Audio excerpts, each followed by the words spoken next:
This is Time Signatures with Jim Irvin, a podcast and radio program presented by the Capital Area Blues Society in Lansing, Michigan. Most any contemporary musical style can trace its roots back to the blues. Time Signatures explores the blues and its musical connections with captivating interviews, lively discussions, and news from the world of the blues. You know I'm crying, baby, driving up and down these Michigan roads, yeah. And now, here he is, your host, Jim Irvin. Baby, I'm home. You know, when you have fun doing something and it's so much fun that you just don't want it to end, you go ahead and you record another episode. Oh, yeah. Yes, sir. Welcome to Time Signatures. I'm your host, Jim Irvin. Along with me, this is episode number 2, and we are recording in a super secret location. It's Casa de Malone. Yes, sir. And it is in the only Eaton Rapids on earth. And I don't often get to say that, so I like to throw that out there. And pardon the echo of the kitchen area a little bit, in the dining area.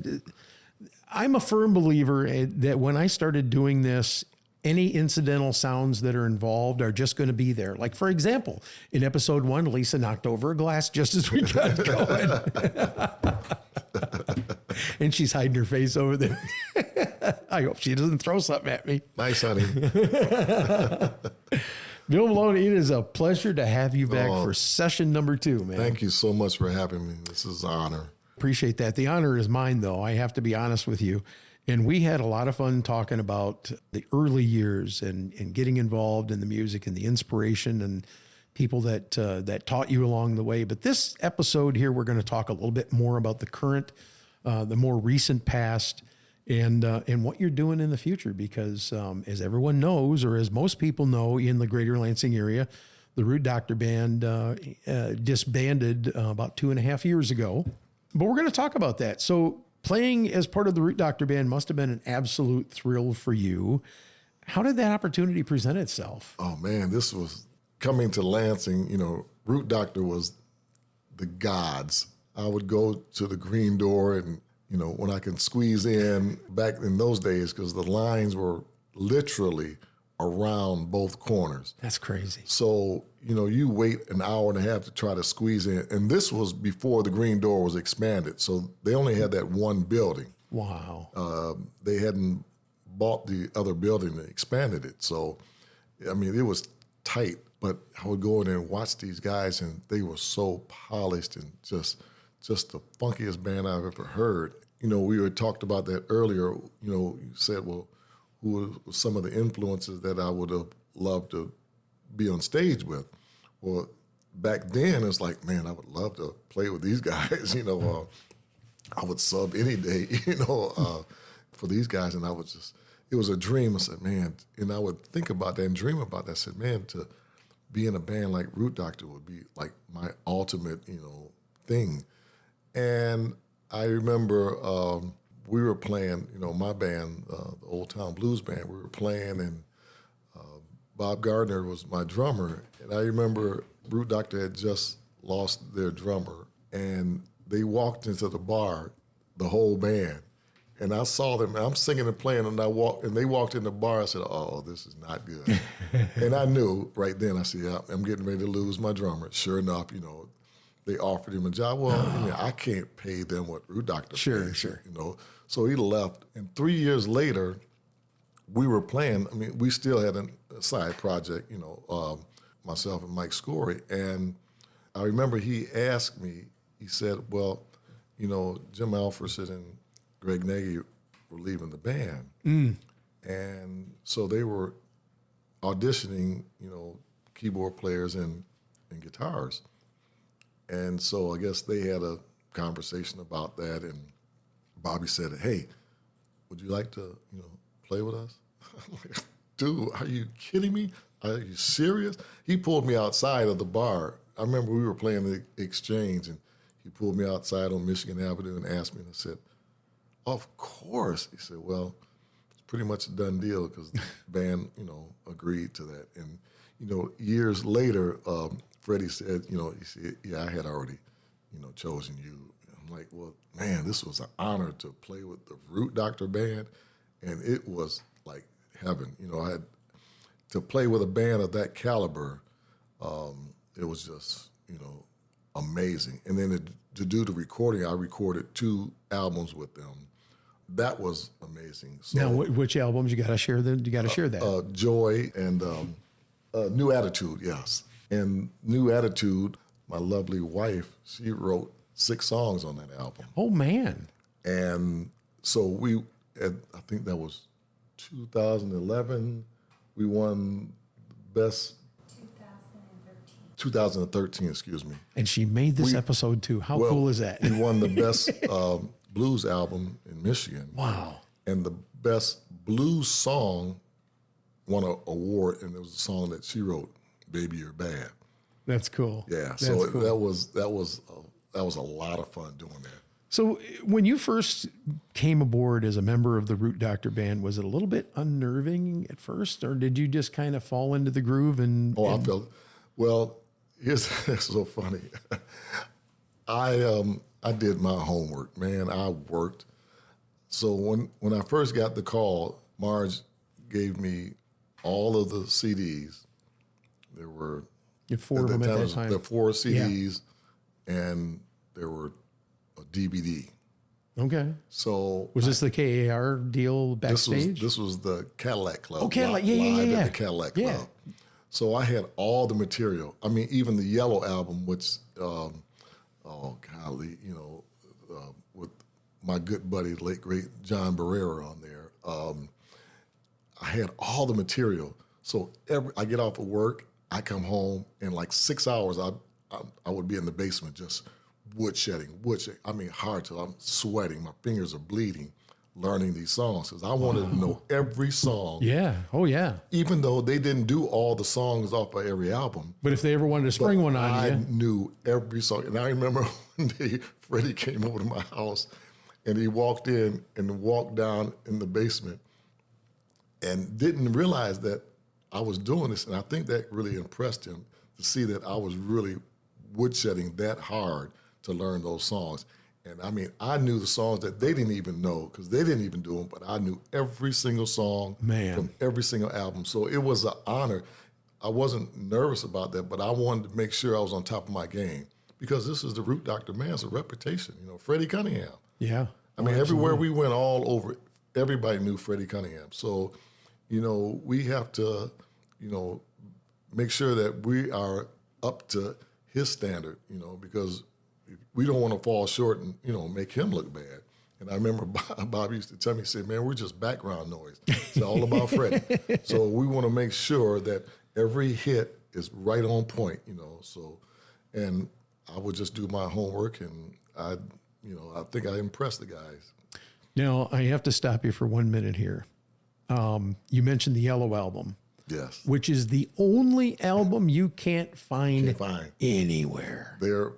They're golly. And you know what? I think it was like 2 copies. I think Scott Allman might still have because he was the one that recorded the album. But there was, I think Marge gave me her copy. She might have one. There was like 2 copies. So here's the story. I had purchased all the CDs that they had in stock. A copy of each that they had in stock. There were a couple that they didn't have, a couple of the older ones. And I was able to find them on Amazon. And Marge was really impressed. She says, "You found those on Amazon?" And I said, "Yeah. The only one I can't find is the Yellow album." You won't find it. So God bless this woman. She brought me a pen. And she said, "You should stick that in your computer. I think you'll like what you find." And it was a copy of the Yellow album on a flash drive embedded in this pen from WKAR. Oh, wow. So I'm not giving up hope. I'm still hoping that one day I will find a copy floating about. And I'm dedicated, okay? Oh, yeah. I know where to look, and I'm trust me, when I find it, you'll know about it. Oh, man. Yeah, there'll be pictures of me going, "I got it." Now you talk about a classic. Oh, yeah. To me, that's like. And that's The Doctor Is In, right? Oh, yeah. That's the first one. Doctor Is the In. first one. Oh, yeah. Yeah. So over the course of the Root Doctor's 32-year run, there's been several variations or iterations of the band. Have you found that the general essence of the band was generally always intact despite the new players coming in? I mean, to me, from the outside looking in, that's kind of the attitude that I saw. Oh, yeah. It was a standard. I mean, you're playing with the Root Doctor Band, you had to come in, and be on top of your game. So you're living up to, standards.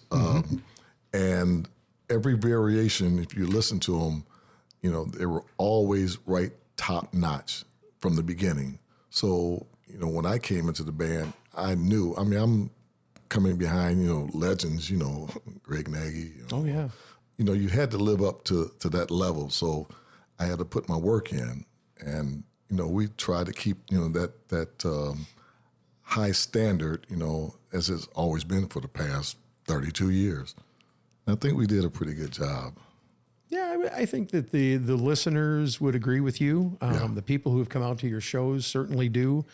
As a matter of fact, I'm gonna touch this area here. We're closing in on 3 years, or real close to it, since Root Doctor disbanded.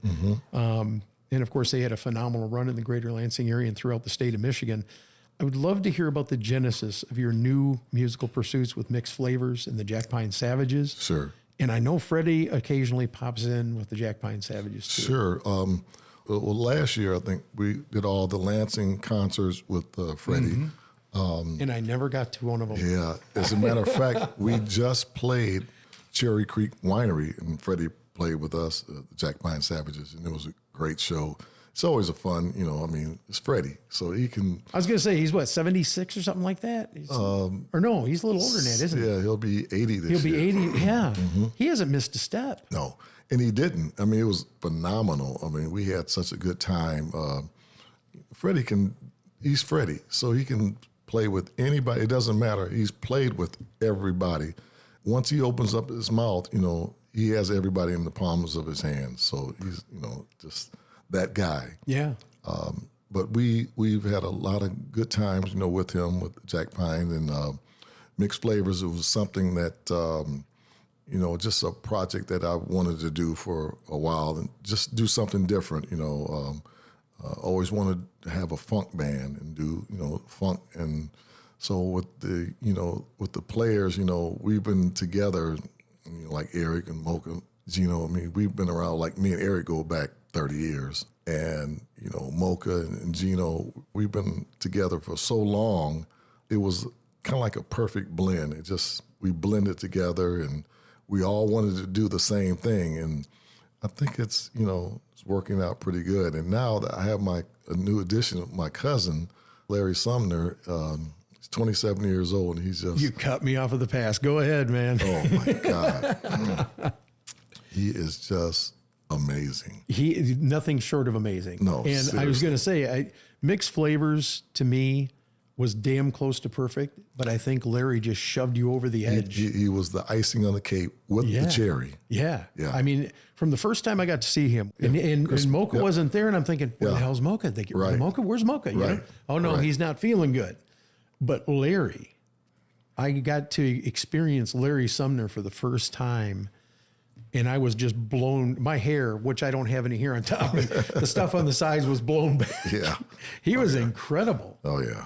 And he's just like everybody that I've been exposed to through the greater Lansing area in the blues, personable, friendly, down to earth, not full of himself even a little bit. And he certainly has the right to be. Yes. Oh, no, he's very humble. Don't get a swelled head, Larry. I know you're listening. His roots, his family, they are, this very strong, tight-knitted, his dad, God rest his soul, was very instrumental in his, upbringing, his musical career. His mom is they're so humble, so they raised him right. I mean, he's just a very personable, young man, outside of being just so talented. He's very grounded. It's hard to find musicians like that. When you're that good, your head kind of swells. He's old school, isn't he? He's an old soul at 27. Yes, I agree with that. And I tell him all the time, I said, dude, and he knows the history. That's the thing about, his dad brought him up like that. And it's just amazing to be that young. I said, I always tell him, I said, man, I wish I had an inkling of the knowledge that you had at 27. I mean, I was just young. We just wanted to play rock and roll loud, you know. But that was a different era, you know, Yeah, in the absolutely. 70s. Now, I got to shift gears a little bit, but we certainly agree with Larry being part of the team, and I mean that with all my heart. He's a wonderful member of Mixed Flavors, absolutely. Now, I need to shift gears, as I said, and your lovely wife, Lisa, told me I absolutely must ask you about your extended chat with the legendary B.B. King. I can't even imagine how that unfolded. How in the hell did you get away with it? Tell me, I want the details. Well, back then I was board member with the Capital Area Blues Society. I think I was board member like 10, 12 years, something like that. So we brought him into the IHM Theater Arena in East Lansing, Michigan State.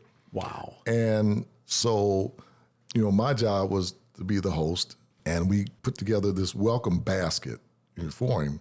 And when he came in, you know, I spoke with his manager, which was his son, his road manager, and said, well, you know, I'm here representing Capital Area Blues Society, who brought you guys in.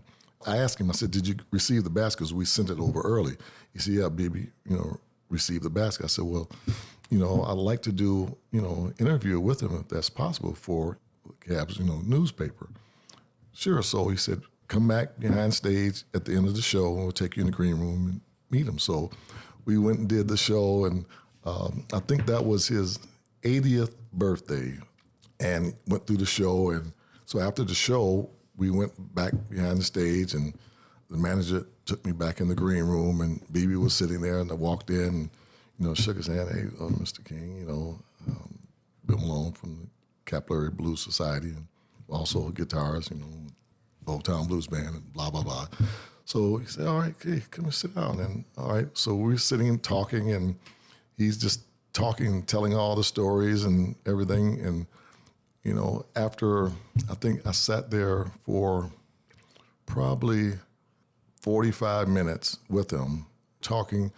He happened to be a diabetic. I'm a diabetic. So we're talking about airplanes and golf. We hadn't even gotten into music stuff, because everybody asks the same questions everywhere he goes around the world.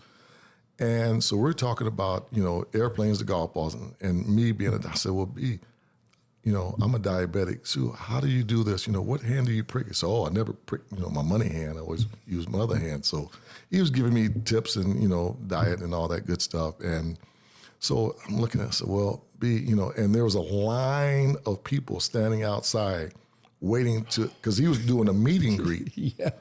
And these guys were, you know, they were all my friends, you know, out there giving me the finger and everything. Like, dude, giving you me a stink eye. Yeah, because they figured, you know, I'm taking up all the time. And so I get up. I said, well, B, said, you know, you have a line of people out here that, you know, want to be. He said, look, son, let me tell you something. He said, I played 90 countries. I played for kings and queens, presidents, all the royalty. He said, when I find an audience that I enjoy and I love and want to entertain, he said, don't worry about those guys. I will meet every single one of them. He said, you sit back down. So he took a liking to me, and for the next hour, I sat down there with him. So wait, you weren't with him for 45 minutes. You were there for an hour and 45? Yes. And trust me, all the time I'm sitting right next to him, talking to him. I'm looking at the, you know, all my friends outside. Oh, they were really giving me the finger and the stink eye, and they were pissed. You know, long story short, after I left, he did meet with each and every one of those guys. That doesn't surprise me. But, you know, and so at the time, you know, we're talking, he was giving me just, you know, all kinds of pointers. He said, yeah, you know, there's a lot of young, really good guitarists out there that play real fast and, you know, all this. And he said, but what I try to tell these young guitarists is, you know, you have to learn how to phrase each note that you play. He said, that's how I developed the vibrato. He said, I'll take one note and I'll massage it. I'll go up and down and up and down. He said, I'll tell a story with one note. I'm like a sponge. I'm sucking all this in. Now, I had just bought a B.B. King 335 from Elderly Music. Oh, so you got that right. Yeah, yeah. Okay. So after giving all these tips and tricks and everything, I remember after the show, after we left, it was probably about 1 o'clock when I left, Michigan State, and still working at the state. Had to be at the work at 7:30 in the morning. I'm 2 o'clock in the morning, sitting on my couch with my 335, taking all these notes that I just acquired from BB and readjusted my whole game. So all my licks, I just went through everything and just started, massaging and doing all the things that, BB had, told me about. And I thought that was the greatest lesson I'd ever had from my mentor. I mean, to actually meet, one of my mentors, I never got to meet Jimi Hendrix or even see him because I was too young at the time.